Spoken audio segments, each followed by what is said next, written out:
endometrio y parte del filamento.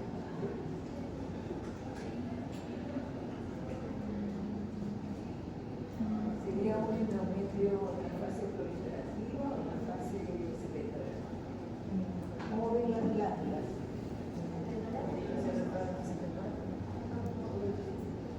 Ya. Entonces miren que explica por acá está desprendido que el epitelio cilíndrico como las células ciliadas, hay glándulas de parte del epitelio, glándulas tubulares. Quiere decir que el endometrio es una mucosa, ¿no? Que tiene su epitelio, tiene su lámina propia, pero que la lámina propia se va a llamar estroma, ¿sí? Y que el estroma está en la glándula, ¿sí? No está en las glándulas. Cuando se produce la fase menstrual, porque el endometrio o útero, ¿cuántas fases tiene? Regular así. 3 fases, ¿no? ¿Cuál es? La fase menstrual, la fase proliferativa y la fase secretora. La fase proliferativa después de qué fase se da? La fase menstrual. ¿Qué ocurre en la fase menstrual? Se desprende parte del endometrio. ¿Qué parte del endometrio? La capa funcional. El endometrio tiene capa funcional y capa basal, ¿sí? Entonces, ¿la capa basal sería de acá o de acá? La parte de abajo, ¿no? La parte que esté en contacto con este, que es el miometrio, ¿ves? El endometrio, la mucosa y este es el miometrio. El miometrio es bastante grueso, también muy vascularizada, repite vasos. Y luego vemos acá que es bastante gruesa el miometrio. A veces no se llega a ver el perimetrio, ¿sí? Pero sí vemos el miometrio. Entonces, estamos observando ahí la zona que está cerca del miometrio, vendría a ser la capa basal, ¿sí? Y esto de acá vendría a ser la capa funcional, ¿sí? Pero estamos observando en esta fase que todavía el endometrio no tiene su altura normal. ¿Cuánto estará midiendo ahí?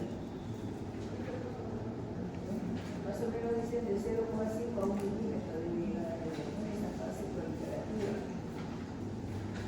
¿Y qué es lo que va a ocurrir en esta fase para que se pueda renovar el epitelio o la mucosa que fue desprendida? ¿Qué debe darse ahí en esta fase? De forma acentuada. ¿No? Habrá gran actividad mitótica. ¿Y qué es lo que queda cuando se produce la fase menstrual? Se desprende la capa funcional. ¿Qué queda? ¿Qué queda en la capa basal? Decimos capa basal, pero ¿qué queda en la capa basal? ¿Ah? Y se desprende todo eso. ¿Qué está quedando? ¿Está quedando parte de las glándulas o no? Sí, está quedando el fondo de las glándulas, ¿eh? ¿Qué más está quedando? Está quedando parte de estroma, ¿sí? Y estará quedando también las arteriolas que vascularizan la capa basal. ¿Qué arteriola vasculariza la capa basal? No. Las rectas. Las espiraloidales vascularizan la capa funcional, ¿eh? Entonces van a quedar las rectas y partes también de las espiraladas, ¿sí? Entonces vemos acá, mirenla, y de esas parte del endometrio que queda va a proliferar. ¿Eh? ¿Qué quiere decir? Va a renovarse por actividad mitótica. Actividad mitótica de las células epiteliales que están resistiendo esa parte de las glándulas y actividad mitótica del estroma. Vamos a ver, me parece que acá hay una situación depositaria. Me parece que no. Entonces, vamos a ver que el estroma es abundante, las glándulas son bastante rectas, ¿no? Acá por lo menos se están marcando un poco, pero generalmente son rectas, luz estrecha, ¿sí? Mitosis en el estroma y mitosis a nivel del epitelio también ya reviste las glándulas, ¿sí? Entonces vamos a ver bien que si hay mitosis a nivel del epitelio que reviste las glándulas, lo vamos a ver un epitelio bastante grueso, ¿no? No vamos a diferenciar muy bien las célula cilíndrica que revisten. Entonces se dice que en la pared del o el epitelio que reviste las glándulas, sí, cilíndrico, pero como se está renovando, entonces el epitelio se va a tornar como un pseudo estratificado. ¿Qué quiere decir? Que hay una pseudo estratificación a nivel del epitelio. No es que sea pseudo estratificado el epitelio, ahora dijeron que el epitelio va a ser cilíndrico, pero en esta fase hay mitosis en el epitelio de acá, que reviste la glándula, y hay mitosis acá en el estroma. Por eso se ve bastante celular, ¿eh? Bastante celular, y también el epitelio de la glándula se ve grueso. Hay cierta pseudoestratificación por la mitosis, ¿no? Entonces las glándulas bastante rectas, no hay secreción, abundante estroma. Las glándulas, ¿qué más podemos decir aquí? Las glándulas, las anteriores espiraladas todavía, como vascularizan la capa funcional, todavía no están llegando a la capa funcional, porque todavía el alto del músculo debe que está ancho, sí, es bastante delgado. ¿Sí? Entonces ya en esta fase la vamos a identificar por la forma de las glándulas, por el estroma abundante,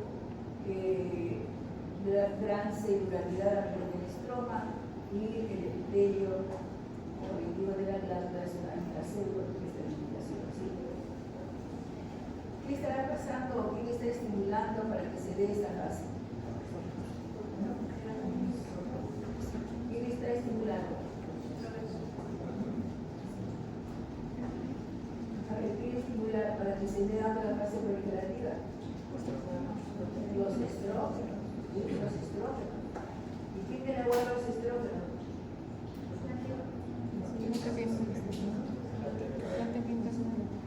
No, la teta interna que elabora.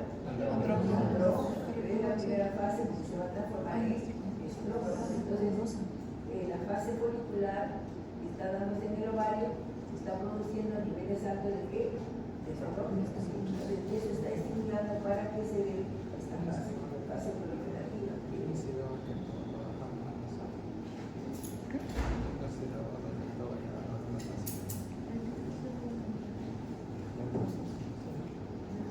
Entonces vamos a ver, miren, la fase secretora. Ya están notando ustedes que las glándulas se ven diferentes, el estroma un poco que disminuido interglandular, porque las glándulas se han dilatado. Desde ahí las glándulas están bien dilatadas, tienen un contorno irregular. Se dice que la luz, o sea, el epitelio, presenta como un borde acerruchado, como los dientes de serrucho, se observa. Vamos a ver si notamos ya. Se ven como los piquitos de los dientes de serrucho. Pero sí estamos observando que las glándulas están bastante dilatadas, ¿sí? Entonces, miren, ya vemos, ¿sí? Ahí se vamos a ver que el epitelio ya se ve delgado, el epitelio se ve cilíndrico, como es, ¿no? Las glándulas bastante dilatadas, hay secreción en la luz, las células empiezan a acumular y a producir glucógeno, almacenándose en la luz de la glándula, el estroma, miren, un poco disminuido, ¿no? ¿Qué otra característica podemos ver? Entonces acá se notan bien como unos dientecitos, ¿ve? Entonces la luz, o sea, el borde de las glándulas se ven como piquitos, y entonces se dice que el borde es acerruchado. Puede estar dilatado, pero se dice que el borde, se dice borde de serrucho, que se parecen a los dientes de serrucho. ¿Qué otra característica veremos a nivel del estroma? Bueno, no lo veremos, pero característica del estroma, ¿sí? Esta fase, la fase secretora, el útero se está preparando ¿para qué? Para la ovulación, ¿no? ¿Para qué se está preparando el ovillo? Para la fecundación, o sea, para la anidación. ¿Sí? La anidación ocurre en la fase secretora y se está preparando el útero. Entonces, vamos a ver también que las células del intersticio, o sea, del estroma, se pueden modificar, ¿sí? Entonces, desde las células que son positivas pueden transformar en células un poco ovoides, ¿no? Cambian de forma, es decir, que se forma una falsa adhesiva. Si hay anidación, se formará una verdadera adhesiva. Pero aquí no, como se forma una falsa adhesiva y también hay edema, ¿sí? En el estómago. ¿Qué pasará con las arteriolas helicoidales? Ya lo veremos ya que han llegado hasta su longitud normal o no. ¿Sí? O todavía están en la base. O ya alcanza su longitud normal. Y lo estamos observando acá, ¿ves? Ustedes cuando observan pacientes que están a diferentes niveles es por la disposición de las arteriolas. Tienen la forma de un tirabuzón. ¿Conocen el tirabuzón? Con el que se abren los vinos. Nunca han tomado ni corchadores. ¿Sí? Eso, ¿ves? Se parece, se llaman espiraladas, ¿ves? Tienen esa forma, ¿sí? Entonces, y por eso lo vamos a ver acá, miren, se ve casi como en cadenita, ¿ves? Es la misma arteriola, ¿ves? Entonces vemos acá que en la fase anterior no la vimos, vemos ya las arteriolas espiraladas, alcanzar su longitud normal, ¿sí? Están en la superficie y de la fase secretora. Entonces hay varios cambios, ¿no? En la fase secretora. Entonces, ¿qué hormona estará estimulando en esta fase? La progesterona, ¿sí? ¿Y qué producirá la progesterona? El cuerpo lúteo. Entonces vemos la característica del útero en fase secretora, ¿sí? ¿Sufrirá cambios el miometrio? Sí, miometrio. ¿Cuándo sufre cambios el miometrio? ¿Ah? Durante el ciclo menstrual, así normal, de 28 días, ¿se cambiará o modificará eventualmente el miometrio? ¿Sí o no? No. ¿Cuánto se va a modificar? Durante el embarazo, durante el parto, no, durante el embarazo. Porque nosotros no somos primeritos, no somos fetos. No somos embriones, somos embriones y laminar, ¿ves? Luego ya somos embriocitos, nos vamos formando poco a poco. Entonces, vamos creciendo el útero de la mamá y eso va, el útero, o sea, toda la pared y el músculo que nos va a ir cediendo. Pero ¿de qué manera? ¿Qué va a ocurrir en el miometrio? ¿Qué va a haber? Hiperplasia e hipertrofia. ¿Qué significa hiperplasia? ¿Cómo van a aumentar las células? No, ¿cómo aumentan? Hiperplasia. Ya, pero ¿cómo aumentan en cantidad? Vómitos. Hipertrofia, ¿qué es? Aumento de tamaño. Se puede dar las dos cosas, porque el músculo eso se divide por entonces. O hipertrofia que aumenta el tamaño. Entonces, pero que un ciclo normal que no hay brazo, no se modifica el miometrio, ¿sí?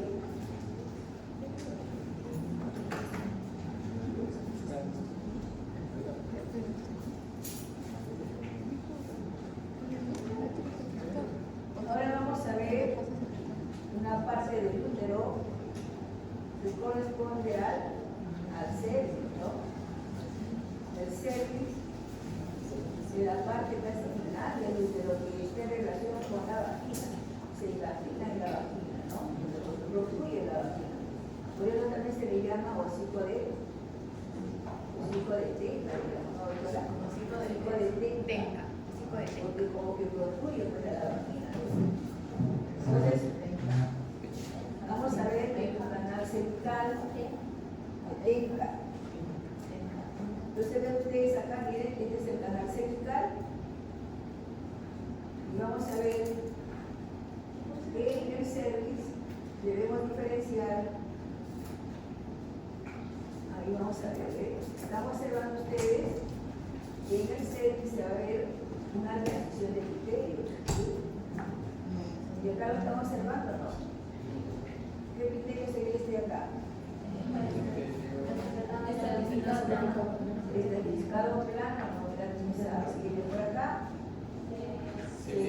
cilíndrico simple. Entonces se da una transición de epitelio, ¿no? ¿Qué es una transición de epitelio? Un cambio brusco. Cambio brusco. Ah, no es una metaplasia. Una transición de epitelio no es una metaplasia. Es un cambio brusco. Es un cambio brusco de un epitelio a otro, ¿sí? Estamos viendo que de un epitelio poliesterificado está cambiando a un epitelio cilíndrico. No es así, tampoco hay que darle sentido. Está cambiando de un epitelio cilíndrico a un epitelio poliesterificado, ¿sí? Porque esta parte donde tiene el epitelio cilíndrico simple es interno, es el endocervix, ¿sí? Y la parte que tiene el epitelio poliesterificado plano no queratinizado es el exocervix. Entonces la transición de epitelios va del epitelio cilíndrico, el cambio brusco del epitelio cilíndrico al epitelio poliesterificado, ¿sí? Diferente a lo que se da en el cardio, ¿no? En el cardio no se da igual. ¿Cómo se da en el cardio?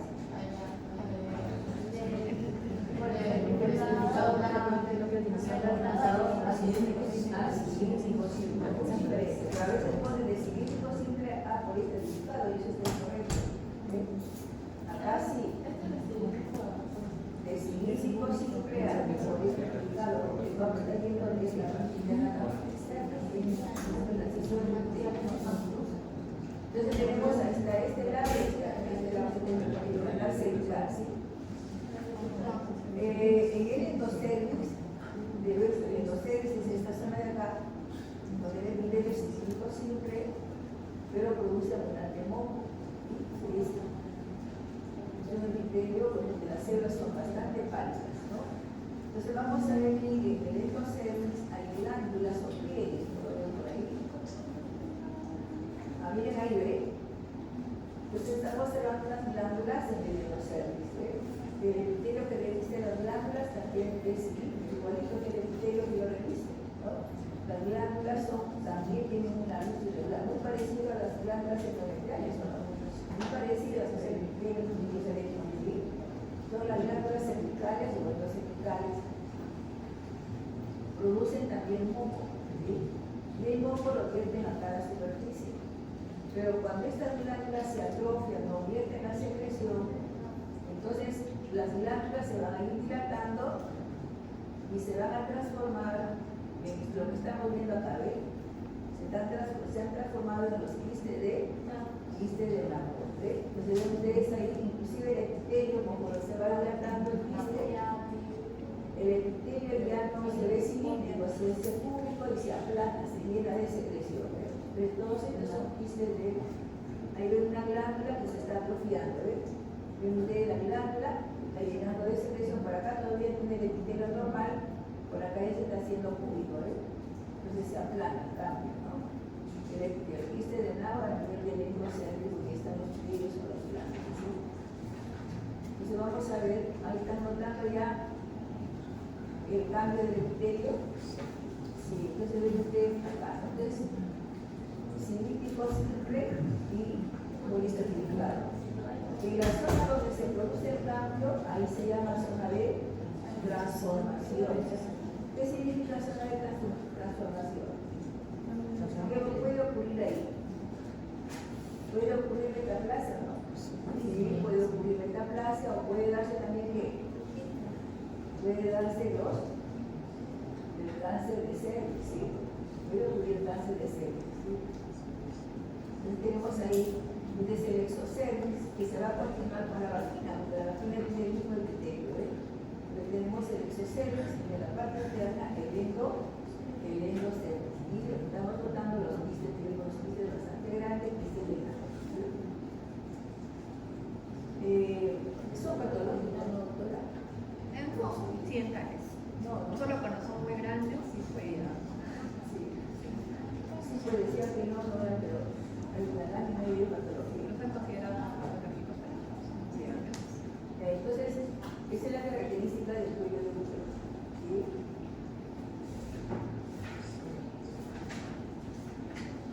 Tiene una lámina propia, tiene una capa muscular, pero el constante va a estar siendo tan organizada, ¿sí?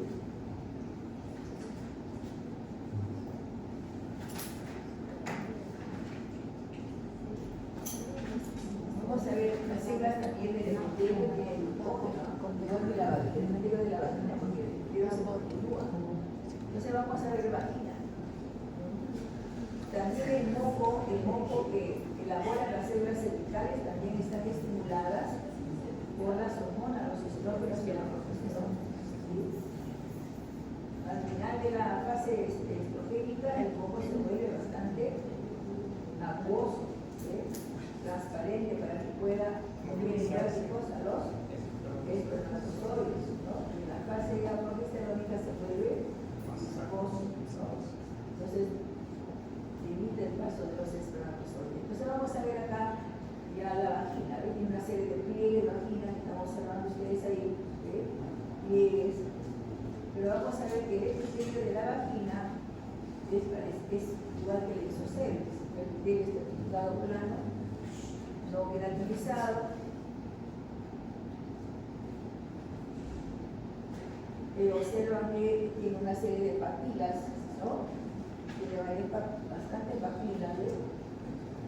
El epitelio, las células de su epitelio tienen abundante glucógeno.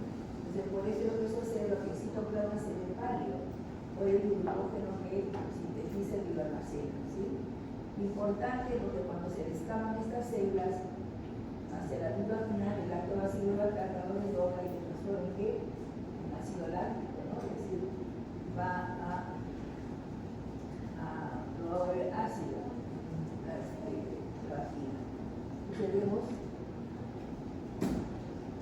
y ahí estamos observando el epitelio, las células del epitelio con bastante glucógeno, bastante papilas también, su lámina propia, sentido conectivo laxo, también tiene capa muscular, pero la capa muscular que está organizada, tiene célula interna, vertical externa. A ver, chicos, silencio, por favor, al fondo. La doctora está hablando y ustedes están notándose de la mesa. Por favor. Y entonces, pero también igual que en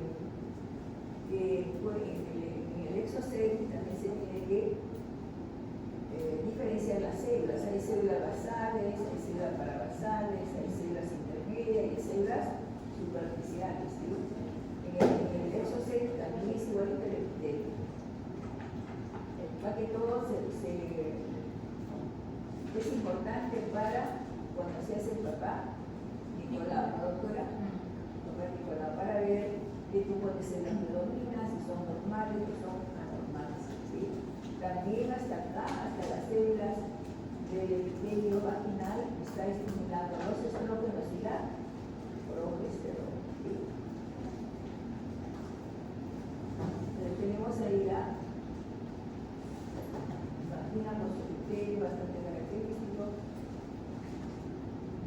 Y con eso terminamos, ¿sí?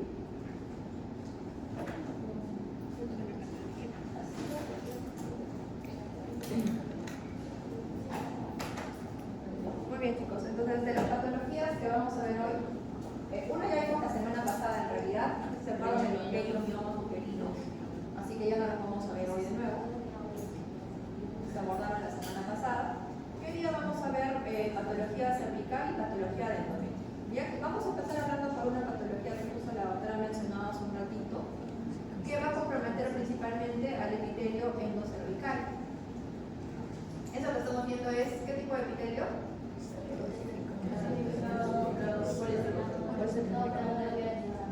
¿No? Entonces,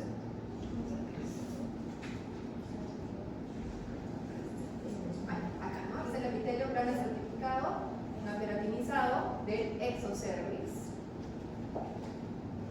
Para acá está la zona de transición, o sea, donde vamos a encontrar, bueno, ya no sale la imagen, pero aquí están viendo ustedes una gran dilatación quística, ¿no? Miren toda esta formación que está acá, o esas formaciones, que tienen un material rosado en su interior. ¿Qué sería este material?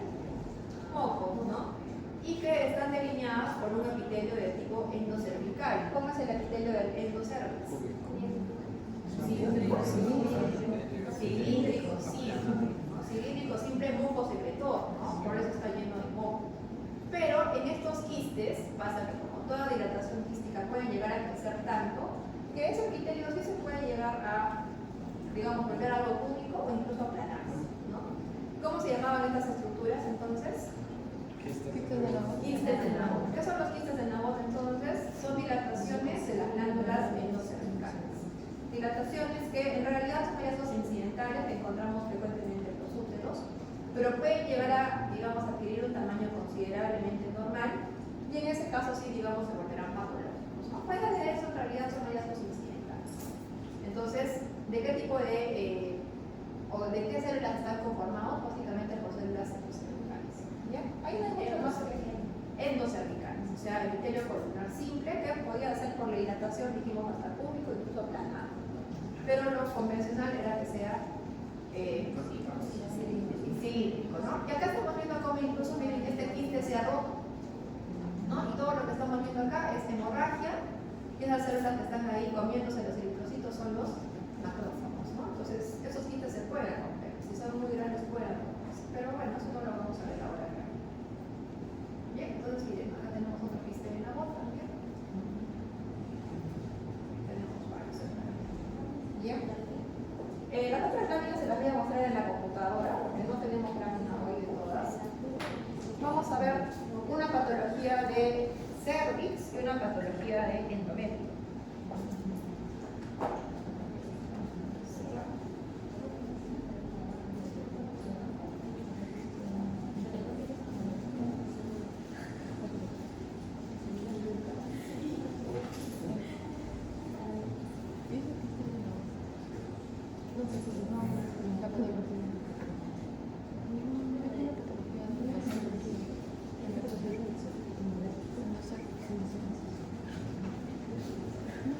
Muy bien, entonces vamos a ver una patología que afecta al cuello uterino. Y como la doctora les explicó, ¿cómo se divide el cuello uterino? ¿En qué zonas? Endocervix y ectocervix. ¿Y cómo se llama la zona donde hay la transición de epitelios? Zona de transformación, zona de transición, unión escamo-columnar, ¿no? Tiene varios nombres. ¿Y cuál es la importancia clínica de esa zona? También se les mencionó hace un momento. Claro, en esa zona, en esa transición, van a haber, ahí sí va a haber una metaplasia. Pueden haber metaplasias, ¿no? No es la misma zona de transición que metaplasia, pero en la zona de transición puede haber metaplasia. Y la metaplasia es una lesión precursora a la cual le sigue antes que el cáncer. Metaplasia, displasia y de ahí viene la neoplasia, o sea, el cáncer, ¿no? Entonces, justamente en esta zona de transformación vamos a ver lesiones displásicas, ¿no? ¿Y cómo se llaman las displasias en el cuello uterino? Son las famosas lesiones intraepiteliales, de bajo y alto grado.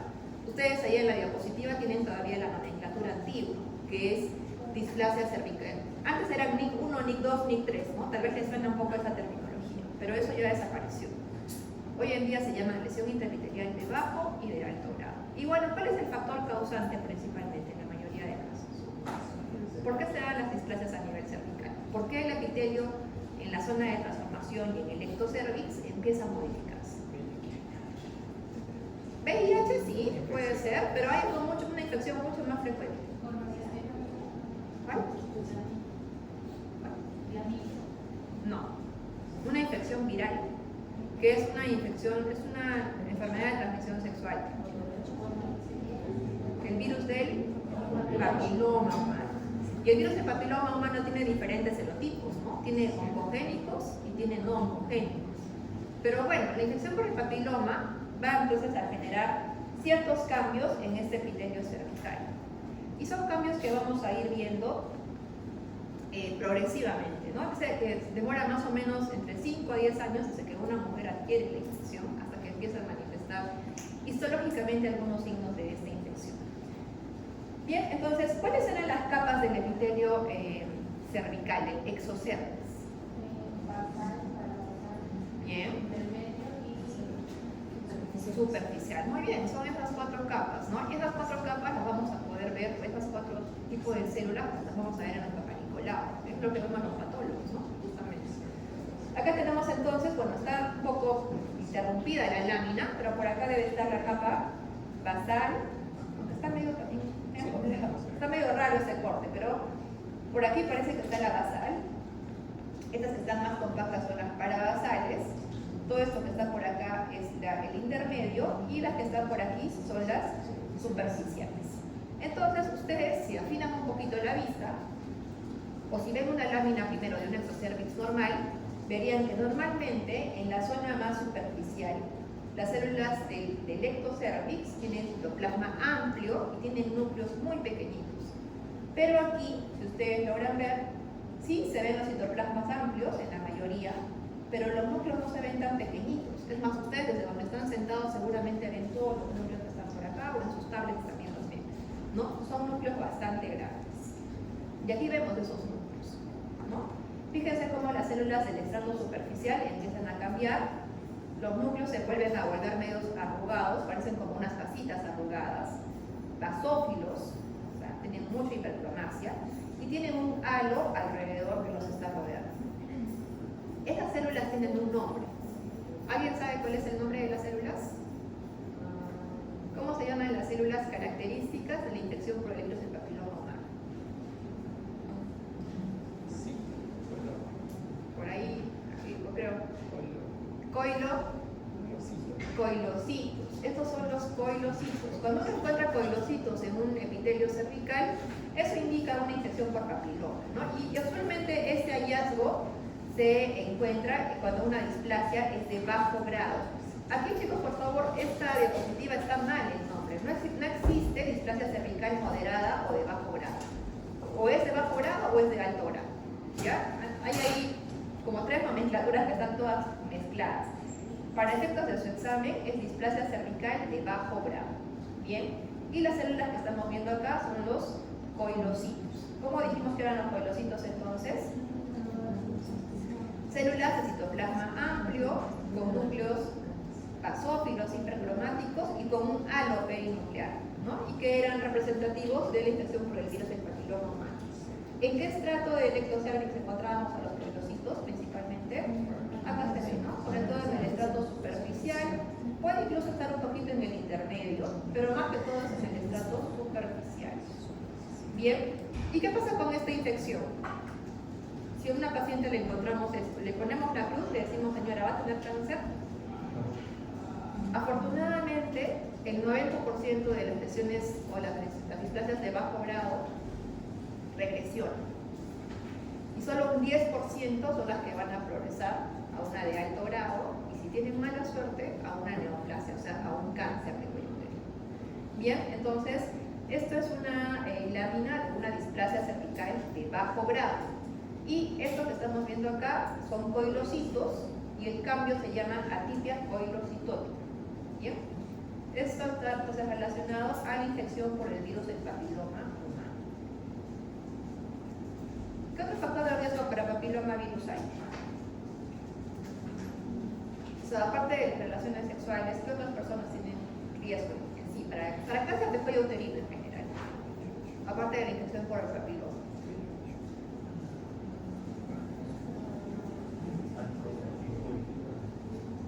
Por ejemplo, promiscuidad sexual, ¿no? Mujeres con múltiples pacientes, mujeres sobre todo en realidad, con múltiples parejas sexuales.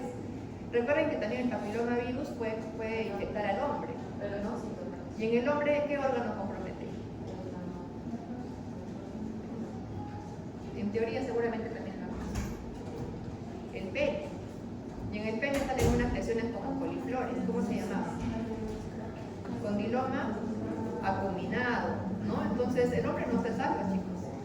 Pero en el hombre, lo bueno es que las lesiones van a ser más visibles, ¿no? En cambio en la mujer, si no te hacen un papanicolau, ni enterada estás.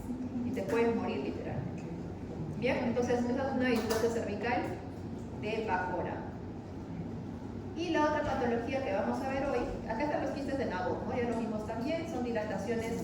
Acá tienen ustedes glándulas endocervicales y vemos como algunas de esas glándulas tienen una gran dilatación. Y esos son los quistes de Nabor. En realidad no hay mucho más que decir acá, ¿no? Que tienen abundante contenido de moco también. Y están en su mayoría delineados por un epitelio de tipo cilíndrico simple, como el epitelio endocervical. ¿Bien? Endocervicales. Sí, quistes de Nabor son endocervicales. Y vamos a hablar ahora de esta última patología, ahora es una patología del cuerpo uterino y es una hiperplasia endometrial con atipia. Entonces, ¿qué es hiperplasia?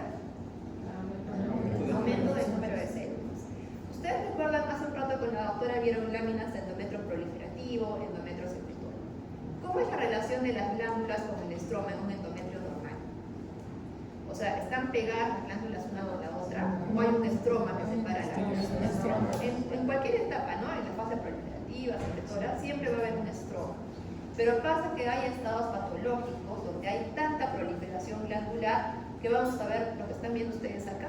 Miren la cantidad de glándulas, todas apiñadas. Y aparte de eso, vamos a ver que las características de cada glándula están empezando a mostrar cierta atipia. ¿Cómo era el epitelio de las glándulas endometriales? Cilíndrico, ¿qué más? ¿Y qué más?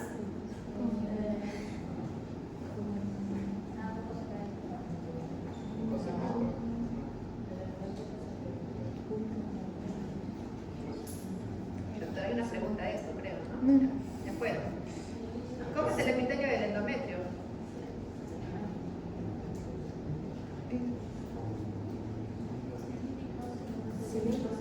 Cilíndrico, simple, secas.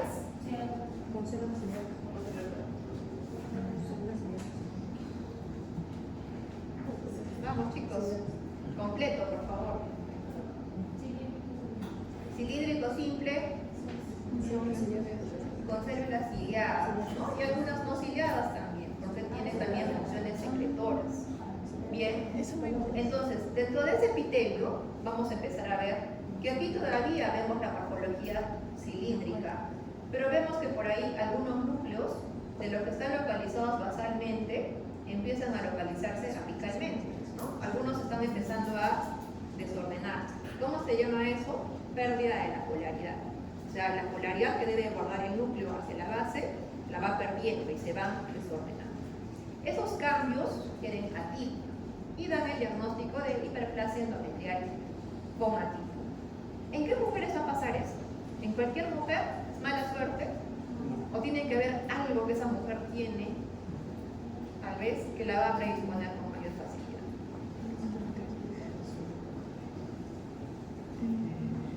¿Qué tipo de mujeres van a... Para que prolifere el endometrio, ¿qué hormona tiene que estar incrementada? El estrógeno. Entonces, ¿cuál sería un factor de riesgo? Estados de hiperestrogenismo. ¿Qué mujeres cursan con hiperestrogenismo? Por ejemplo, ovario poliquístico. Más frecuentemente, ¿quiénes cursan con hiperestrogenismo? Mujeres obesas. Las mujeres obesas, mujeres que consumen anticonceptivos orales donde hay más estrógeno que progesterona, mujeres con tumores ováricos productores de estrógenos, o sea, tumores de la granulosa, por ejemplo, que existen, ¿no? Mujeres que han recibido hormonoterapia para cáncer de mama. Hay una lista larguísima de factores de riesgo, ¿no? Pero ¿cuál es el problema de la hiperplasia endometrial con atipia? Que un 5% de estas pacientes van a progresar hacia un cáncer de endometrio. ¿Y cuál es el cáncer de endometrio más frecuente? El adenocarcinoma de endometrio. Bien, entonces, yo recuerdo hace tiempo vi una mnemotecnia que siempre me ayuda a recordar esto, tanto en la hiperplasia endometrial como en el cáncer endometrial. Había una imagen de una caricatura de una monjita gordita. Entonces, esa monjita gordita, ¿qué me hacía recordar? Que ¿quiénes son las que tienen más riesgo? Las pacientes obesas. Pero también ¿quiénes tienen más riesgo? Las pacientes nulíparas, ¿no? Una monjita es nulípara generalmente. ¿Y qué pasa cuando una mujer no tiene gestaciones? Claro, o sea, la gestación ustedes saben que, digamos, durante un tiempo protege a la mujer de ciertos estímulos hormonales que en otras mujeres que no van a tener hijos van a perdurar toda la vida, ¿no? Entonces, en las monjitas va a haber con mayor predisposición, bueno, en las nulíparas, la monjita es un ejemplo, va a haber mayor predisposición a la hiperplasia y al cáncer de endometrio, ¿no? Bien, entonces, la hiperplasia endometrial, no olviden, es una lesión preneoplásica hacia un cáncer de endometrio. Y los factores de riesgo, todas aquellas situaciones que ustedes recuerden que están relacionadas con estados de hiperestrogenismo. Bien, acá vemos nuevamente muchas glándulas endometriales, apiñadas todas ellas. Miren que aquí el estroma que interviene es casi nulo, muy escaso. Y cuando analizamos ya el detalle de cada una de estas glándulas, vemos que todavía preservan su morfología columnar, pero que algunas de ellas están empezando a presentar atipia en los núcleos, agrandamiento en los núcleos y pérdida de la membrana, ¿no? Entonces, esto es característico de la hiperplasia endometrial comática. Bien, entonces, leiomiomatosis ya vimos la semana pasada, no lo voy a volver a explicar. Y eso es todo lo que les queríamos mostrar. Entonces, son las 4:12. Tienen hasta las 4:25, 4:30 ya, para que puedan leer, vean sus láminas, y a las 4:30 en punto